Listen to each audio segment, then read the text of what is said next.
Muy buenas a todos y bienvenidos a un nuevo episodio de el podcast Emotion Me. Estás en la sección Emprende con Nacho. Yo soy Nacho Portillo, el CEO fundador de Kinetic Media, mi propia agencia de marketing digital, y probablemente me recuerdes de otros episodios que he grabado junto a Pedro Ibar o a Marcos Conker, mi cofundador en AudioFit, donde hemos hablado sobre diferentes temas de emprendimiento, marketing digital e incluso algunas veces sobre otros temas políticos, como por ejemplo el PIN parental.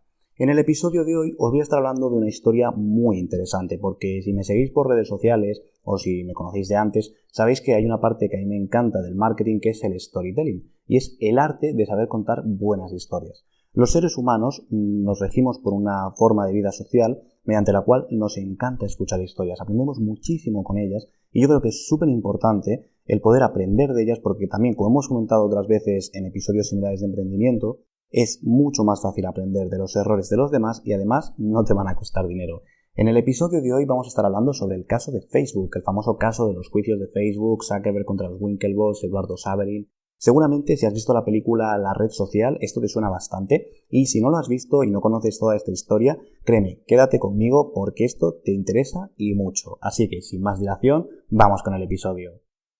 Antes de nada me gustaría explicar qué es Facebook por si hay alguien que ha estado en una cueva durante los últimos 20 años y no se ha enterado muy bien de qué va esto.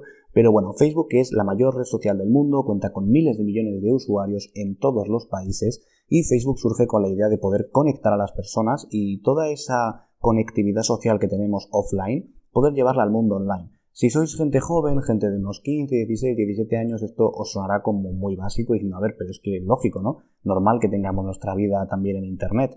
Pero créeme que cuando surgían los inicios de Facebook, allá por el 2002, 2003, esto era muy, muy raro. De hecho, la mayoría de gente no tenía ningún tipo de vida social a través del ordenador ni a través de los smartphones, porque, entre otras, no existían.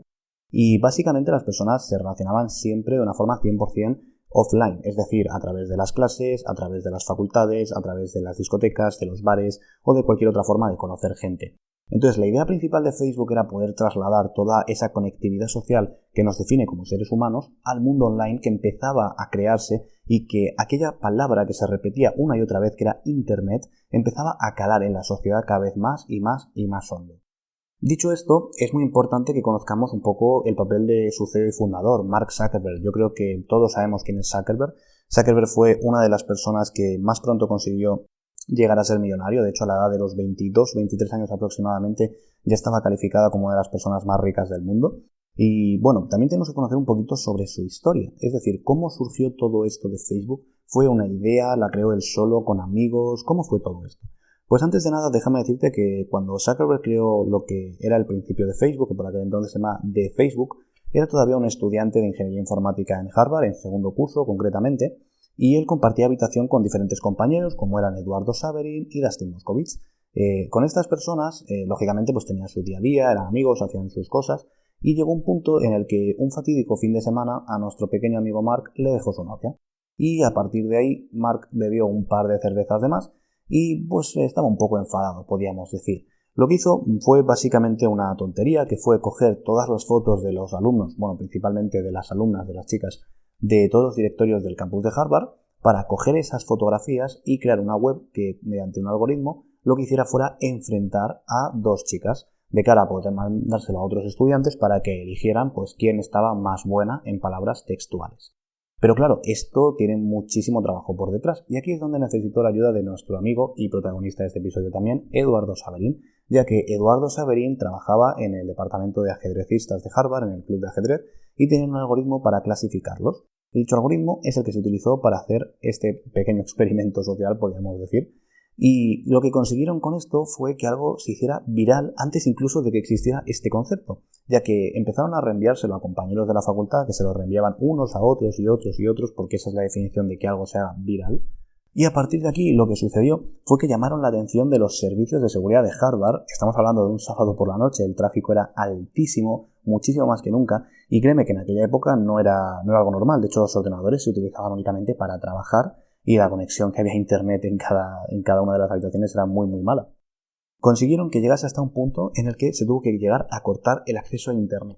Lógicamente, esto a Zuckerberg le supuso bastantes acciones negativas, ya que muchísimos colectivos de alumnas se pusieron en su contra, y él tuvo que lidiar con un tribunal que juzgó si le expulsaban o no de esta institución. Finalmente no lo hicieron porque Mark escribió una carta de disculpa y además fue a diferentes eventos para dar explicaciones y demás. Pero lo que sí consiguió es que 3 personas muy importantes se fijaran en él dentro de la universidad. Y estas 3 personas no son otras que los hermanos Winklevoss y Vivian Narendra. Si has visto la película, seguramente sabes quiénes son, o en este caso yo te recomendaría leer el libro que se llama The Accidental Billionaires, The Founding of Facebook, y es de Ben Mesrich. Yo os lo recomiendo muchísimo porque es mucho más profesional que la película en sí, porque la película al final está hecha para todos los públicos y se pierden muchísimos matices. Los hermanos Winklevoss, para el que no lo conozcan, eran, vamos a decir, el estereotipo de alumnos de Harvard. Altos, fuertes, deportistas, en concreto eran remeros, ricos por supuesto, y eran un par de chicos con la ambición de ponerse el mundo por montera, junto a su amigo Vivian Narendra, que era 3/4 de lo mismo, pero sin ser deportista. Contactaron con Mark porque tenían una idea de lo que podía ser una red social. De hecho, ni siquiera hablaban de red social porque no sabían muy bien lo que era. Y contactaron con él para que pudiese ocuparse de toda la parte técnica. Su idea era que solamente se pudieran registrar las personas que fueran alumnos de Harvard para darle cierta exclusividad. Esto en un principio se llamaba Harvard Connection y más adelante decidieron poner el nombre de ConnectQ. Zuckerberg acertó porque le venía bien el dinero y él pensaba que era una buena idea. Y mientras, paralelamente, empezó a trabajar en lo que era su gran idea, que era de Facebook. Aquí es donde surge el principal, vamos a decir, desencuentro que nos llevó a los juicios de Facebook, que enfrentó por un lado a Mark Zuckerberg contra los hermanos Winklevoss y Vivian Narendra, quienes le denunciaban por haber cogido su idea y haberla ejecutado él solo, y por otro lado tenía el juicio contra Eduardo Saverin, que le reclamaba el 100% de la propiedad de Facebook, que Eduardo Saverin en aquel entonces ya no era ni cofundador ni director financiero de Facebook, ya que había sido despedido. Pero espera, porque nos hemos adelantado un poquito más de lo que deberíamos. Estábamos hablando sobre cómo Mark Zuckerberg empezó a trabajar en lo que sería Facebook. ¿Y cómo empezó a trabajar en esto? Pues básicamente a él se le ocurrió la idea de un muro que resumiera lo que fuese la vida de una persona, dónde trabaja, dónde estudia, si tiene una relación, si está interesado en alguien, qué fotos principales tiene, qué hobbies, qué páginas le gustan. De esta forma, de un solo vistazo, una persona podía conocer a otra, o incluso si ya le conocía de manera offline, podía mandarle una petición de amistad para conectar y poder chatear o poder mandarse mensajes o incluso poder saber un poco más sobre la vida de esta persona. Incluso podemos ir más allá y es ver los amigos de esta persona, porque podría ser que alguno de esos amigos también fuera un conocido tuyo y podrías mandarle también una solicitud de amistad y poder entablar una conversación. A partir de aquí, en enero, Mark Zuckerberg registró el dominio de Facebook y fue oficial y lanzó el PMV, como hemos dicho, de forma muy sencilla, trabajando durante aproximadamente 2-3 meses, incluso un poquito menos, y lanzó primera versión de lo que sería Facebook más adelante. Para ello se sirvió también de su amigo Dustin Moskovich, que sería más adelante el director de programación de Facebook, y de Eduardo Saverin. Eduardo Saverin cabe destacar que no estudió ingeniería informática, él estudió económicas, y en concreto era un chico que, aunque sí que venía de una familia rica y una familia pudiente, era un chico que en su año anterior a entrar en segundo de carrera había conseguido ganar más de $200.000 en bolsa con los futuros de petróleo. O sea que no estábamos hablando precisamente de un niño de papá que no sabía hacer empresas, ni muchísimo menos. El papel de Eduardo era ser el director financiero, director de marketing y cofundador de Facebook. Además, él puso los primeros $1.000 y más adelante los amplió a 8.000 más para poder pagar servidores, poder comprar dominios, todo ese tipo de cosillas. Pero claro, a partir de aquí Facebook empezó a crecer bastante, se volvió a hacer viral. ¿Cuál era el único requisito para poder entrar en él? Ser un alumno de universidad. Primero empezaron lógicamente con Harvard, pero se empezó a expandir por diferentes universidades de la Ivy League, llegando incluso a Stanford. Estamos hablando que Stanford está en la otra costa de Estados Unidos. Para que te hagas una idea, la distancia en kilómetros es como de Madrid a Moscú, más o menos. Y esto empezó a expandirse, a la gente le encantaba, le gustaba Facebook, empezaban a conectar y claro, al final lo que necesitaban es que estuvieran sus amigos allí, porque como toda red social se basaba en que si tus amigos están, tú quieres estar. Si esa red no se cae, tú quieres estar dentro, pero en el momento que no estén tus amigos, no sea divertida o esto se caiga porque por lo que sea, por mantenimiento o por un fallo técnico se cae, la gente no vuelve a entrar y eso es muy peligroso. Aquí surgió la primera desavenencia que hubo entre Mark Zuckerberg y Eduardo Saverin, ya que Eduardo quería monetizar muy rápidamente el proyecto mediante publicidad y Mark Zuckerberg no lo tenía muy claro, porque al final podía ser una pescadilla que se mordiera la cola, ya que si llegabas a meter publicidad podía ser que a los usuarios no les gustase, se fueran y como se iban, pues lógicamente no ibas a tener esos ingresos por publicidad, porque el anunciante que está pagando para estar ahí lo que quiere es que le vea el máximo número de gente posible. Esto llevó a un desencuentro bastante fuerte entre Mark y Eduardo, hasta tal punto de que su relación personal se empezó a deteriorar. Todo esto, por hacer un resumen muy grande, Facebook empezó a crecer muchísimo, cada vez más usuarios, más necesidad de codificar, nuevas funcionalidades. A todo esto, los Winklevoss lo fueron viendo y tenían la idea de denunciar a Mark, hasta el punto que le mandaron una carta de cese y desistimiento. Para el que no lo sepa, una carta de cese y desistimiento es un documento legal mediante el cual una persona o una empresa básicamente te dice que dejes de hacer lo que estás haciendo porque de algún modo estás infringiendo o bien su propiedad intelectual o alguna de las leyes o directamente le estás haciendo un ataque. Mark Zuckerberg, por supuesto, pasó de esto. En el momento que Eduardo Saverin se enteró, pues también hubo discrepancias, lógicamente, ya que básicamente, como te digo, los Winklevoss le acusaban de haberle robado su idea, de que Facebook en realidad no era una idea de Mark Zuckerberg, que era simplemente una copia de lo que estos hermanos querían hacer. Mark en todo momento sostenía que esto no era verdad, ya que él llevaba trabajando en esta idea más tiempo y no guardaba similitudes con lo que ellos querían hacer ni para lo que le habían contratado. Mark no llegó a contestar a estos chicos, no siguió trabajando con ellos y lógicamente esto hizo que hubiese una mala relación entre ellos. Pero los hermanos Winklevoss no llegaron a denunciarle porque tenían ciertos principios morales que uno de ellos no quería traspasar. Ellos lo intentaron por muchas vías, hablaron con el rector de Harvard también, intentaron de alguna forma que la institución pudiese mediar, pero se dieron cuenta de que esto era imposible. Y se dieron cuenta más adelante, cuando Zuckerberg llegó a mudarse a Palo Alto durante el verano para poder trabajar en un ambiente mucho más emprendedor y sobre todo cuando Facebook empezó a expandirse no solamente ya por todo Estados Unidos, sino incluso a Europa. Llegó incluso a Oxford y Cambridge. Eso ya significaba que estaban llegando a miles y miles y miles de usuarios, lo que también se tradujo en empezar a atraer inversores y sobre todo gente que quería trabajar con ellos. Y así es como se acercó el fundador de Napster, Sean Parker. Para el que no lo conozca, Napster fue la primera solución para descargar música de forma, ilegal en aquel momento y se cargó a todas las discográficas del momento y a las tiendas de discos.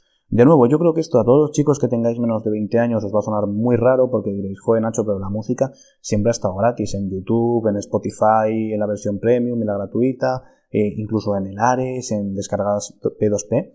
Pero en aquel entonces, cuando surgió Napster, no había forma de hacer esto. De hecho, la única forma de escuchar música era comprando discos a través de las tiendas de discos y escuchándolos a través de un Walkman o de un ordenador o de cualquier otra forma.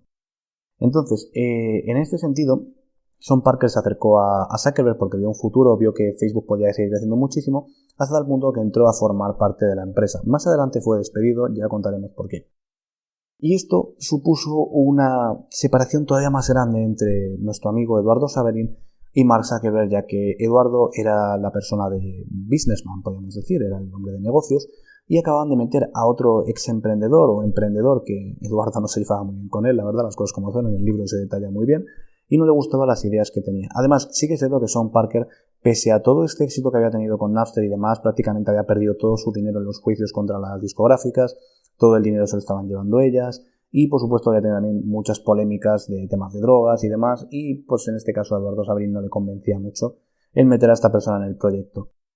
Cuando terminó el verano, nuestro amigo Zuckerberg decidió que no iba a volver a la universidad porque Facebook estaba creciendo muchísimo, tenía a varios chicos trabajando ya para él, Facebook no paraba de crecer en nivel de usuarios, estaba llegando a muchas personas y nuestro amigo Eduardo Saverin estaba en Nueva York haciendo las prácticas como publicista. Llegó un punto en el que hubo una llamada de teléfono en la que Zuckerberg le dijo a Eduardo que si no venía a Palo Alto se iba a perder todo eso, dejándole caer que dejaría de ser parte del proyecto. Eduardo decidió volar hasta allí y se dio cuenta de que las discrepancias que había con nuestro amigo Mark eran cada vez más insalvables. De hecho, esto se dejó muy patente cuando Eduardo congeló los fondos que había depositado en Facebook, de $8.000, y hizo que casi se cayera toda la red de de la mayor red social que tenemos hoy en día. A partir de aquí, lo que vino es un poco la historia de siempre de las startups y es el tema de los inversores. En concreto, se acercó uno de los más famosos y uno de los más favoritos de mi compañero Marcos Conquer, que es Peter Thiel. Peter Thiel, inversor de grandísimas empresas. Os recomiendo que le echéis un vistacillo tanto a su perfil de inversor como a su libro De 0 a 1. Algún día haremos un episodio especial sobre Peter. Y Peter se acercó hacia Facebook y en concreto a Mark Zuckerberg y le dio una cantidad de dinero bastante grande a cambio de que hiciese eso todavía más exponencial. Lo que supuso también, lógicamente, contratar a muchísimos programadores, cerrar las primeras oficinas de Facebook, y Mark era un chico de 22 años que lo último que quería era perder el control de su proyecto. Él quería ser el CEO. De hecho, hay una anécdota muy interesante de las primeras tarjetas de visita que se hizo Mark Zuckerberg, que era un eslogan que ponía debajo, que es I am the CEO, bitch. que básicamente se tradujo en español como yo soy el jefe mamón, que sería como yo soy el CEO cabrón, básicamente. Lo que no quería es ceder este poder porque los principales fondos de inversión sabían que Mark era muy bueno programando, que era un genio, podríamos decir, pero no llegaban a saber si podía gestionar esos equipos, si podía gestionar el estrés y sobre todo si podría llegar a gestionar una empresa tan gigantesca como era Facebook, ya que no paraba de crecer y era un crecimiento masivo. Y Mark luchó muy duro para poder ser el CEO durante todo este tiempo de Facebook. Esto ha sido muy interesante porque incluso hoy en día Facebook y en concreto Mark Zuckerberg están más discutidos que nunca. De hecho, el papel de Mark como CEO de Facebook está completamente en el aire por escándalos como el de Cambridge Analytica y demás. De hecho, si este es un tema que os gusta, lo comentaré en próximos episodios. Y a todo esto llegamos al punto más importante y ya para terminar el episodio, que serían los juicios de Facebook. Los juicios de Facebook enfrentaron a tres partes. Por un lado, denunciaron a Mark Zuckerberg a título personal y a Facebook los hermanos Winklevoss y Vivian Narendra por una supuesta, vamos a decir, un robo de idea, por haber cogido su idea de ConnectQ para crearla y hacer Facebook en su lugar. Pero por otro lado, nuestro amigo Eduardo Saverin también denunció a Mark y en concreto le denunciaba por el total de la empresa, es decir, quería básicamente tener el 100% de Facebook en base a que él había sido el primer inversor, había depositado los primeros $9.000, etc. Pero tú pensarás, vale, Nacho me ha contado que Eduardo y Mark se llevaban mal, pero hasta tal punto, es decir, dos mejores amigos que han estudiado juntos, ¿cómo llegan a los tribunales? Pues esta es una anécdota muy curiosa porque cuando la fiesta del millón de usuarios en Facebook, Eduardo llegó a las oficinas y le dijeron básicamente que tenía que firmar unos papeles y demás. Y él, cuando fue a llegar a firmar esos papeles, básicamente le estaban contando una cosa que se da en el mundo de las startups, y es que cuando los cofundadores meten inversores, lógicamente se van diluyendo. Es decir, pues si tú tenías un 50% de la empresa, pues vas a tener un poquito menos porque tienes que dejar hueco a los nuevos inversores. Lógicamente, cada vez que van entrando más inversores, tú te diluyes cada vez menos y el objetivo es que los que entraron primero pues tengan más pedazo de pastel a menos dinero, incluso los fundadores de forma gratuita, claro, y los últimos inversores tengan muy pequeñito porcentaje de ese pastel a cambio de pagar mucho dinero. Y cuando Eduardo vio las diluciones se le cambió un poquito la cara porque vio que otras personas como Mark se habían diluido un 2%, un 1%, un 5% máximo, pero él había pasado de tener en torno al 30% de Facebook, más o menos, si no recuerdo mal, a menos del 0,03%. Es decir, había perdido todo lo que tenía a través de una triquiñuela legal. Esto le llevó a enfrentarse con Mark, de hecho esto es algo que se cuenta en el libro y en la película, no se sabe nunca muy bien qué pasó, pero casi llegan a las manos, y le llevó a los juicios de Facebook a denunciar a el que era su mejor amigo. A partir de aquí, los juicios de Facebook se celebraron a puerta cerrada, de hecho nunca llegaron a ser unos juicios, porque como la mayoría de enfrentamientos legales de este calado, lo que se busca es un acuerdo rápido para que no perjudique el nombre de la empresa y para que la empresa pueda seguir creciendo. A los hermanos Winklevoss se les acordó dar un pago de $500 millones, ahí es nada, y Eduardo Saverin nunca se desveló cuánto dinero le dieron, probablemente se especula que en torno a 1.000 o 1.500 millones, y además se obligó a que se restituyera su nombre en la cabecera de Facebook como el cofundador de la misma. Lógicamente, estos juicios jamás sabremos todo lo que pasó dentro de esas salas, todo lo que nos cuenten en los libros, nos cuenten en las películas, al final es lo que quieren que sepamos, pero es un tema muy interesante y me gustaría acabar este episodio con un aprendizaje, y es que es el siguiente. Muchísimos de vosotros me escribís de vez en cuando y me preguntáis, oye Nacho, ¿de verdad necesito un abogado? ¿De verdad necesito que alguien lea este tipo de cosas? ¿Necesito ayuda o no? Porque no quiero pagar 200 euros o 300 euros. Y yo siempre os pongo este ejemplo y os digo, mira, en el caso de Eduardo Saverin, era un chico brillante, de económicas, de Harvard, de una de las mejores universidades del mundo. Un tío que el año anterior de empezar su segundo año de carrera ya había ganado más de $200.000 con futuros en bolsa con 21 o 22 años. Probablemente una de las mentes más brillantes que ha habido en esa universidad a nivel de empresariales, y aún así, a este chico se la colaron. Es decir, confió quizás en que no debería, firmó papeles que no debería, y yo siempre os aconsejo que si tenéis la grandísima suerte de cerrar una ronda de financiación, de hacer algún acuerdo de expansión o cualquier otra cosa, no os cuesta nada que lo lea un abogado experto en la materia. Nada de recurrir a, no, es que mi primo es abogado y lleva divorcios, no. Un abogado mercantil y a ser posible especializado en startups o en el tipo de negocio que tú estés desarrollando. Te va a costar 200 o 300 euros como muchísimo, una hora de su tiempo, para que revise un borrador sencillo de contrato y para que directamente te diga exactamente qué es lo que estás firmando y si debes hacerlo o no. Piensa que si nuestro amigo Eduardo Sabino hubiera hecho esto, se habría evitado el quebradero de cabeza de perder tanto porcentaje de Facebook. Y tú que me dirás, vale Nacho, pero le dieron mucho dinero después. Sí, pero le dieron ese dinero después de unos juicios, después de asumir muchísimo riesgo y sobre todo, él podría haber ganado muchísimo más dinero quizás en el futuro con Facebook. Nunca lo sabremos porque, como te digo, nunca sabremos cuánta cantidad le llegaron a dar. Así que mi mayor consejo es que todos los temas legales, siempre que podáis, lo llevéis con un profesional cualificado y, aunque suene un poco duro, nunca os fiéis de todo el mundo porque sí, y menos aún de un fondo de inversión. Sí, los fondos de inversión quieren que crezcas, sí, quieren que la empresa sea muy grande, pero no lo hacen por ti, lo hacen por ellos y es totalmente lícito. Así como tú también quieres crecer y quieres coger su dinero, no lo haces pues para que a ellos les vaya la vida perfecta. Les va muy bien, pero tú quieres que a ti te vaya mejor todavía. ¿Que por el camino ellos se enriquecen? Perfecto, pero tú tienes que tener siempre el objetivo de ti mismo y de tu empresa. Con esto terminamos el episodio de hoy. Por cierto, antes de terminar, que no os lo he contado, nuestro amigo Sean Parker fue despedido de Facebook más adelante después de alcanzar el 1 millón de usuarios por un tema de drogas y demás, porque ligaba el nombre de la empresa a algo negativo y no fue una parte de esta empresa más adelante. Con esto terminamos el episodio de hoy y me gustaría más que nunca que me dejaras tus comentarios aquí abajo para que yo pueda echarles un vistacillo, saber qué te ha parecido este episodio, si te ha gustado, porque te quiero traer nuevos casos de diferentes empresas que conoces y algunas que seguramente no conocerás para que puedas seguir aprendiendo sobre emprendimiento y sobre todo todos estos aprendizajes que comentamos en episodios los puedas ver reflejados en la vida real. Recuerda que si tienes también alguna duda o me quieres mandar algún mensaje, me puedes encontrar en redes sociales, concretamente en Instagram, como Nacho Portillo 11. Allí estoy subiendo contenido diario y me encantaría escuchar tu feedback y saber qué te parece pues tanto el contenido que subo por aquí como el que subo en mis redes sociales. También puedes aprovechar para mandarme un correo o directamente para mandarme tus dudas y tus preguntas y estaré encantado de ayudarte. Con esto terminamos el episodio de hoy, espero que te haya gustado muchísimo y nos vemos en el próximo.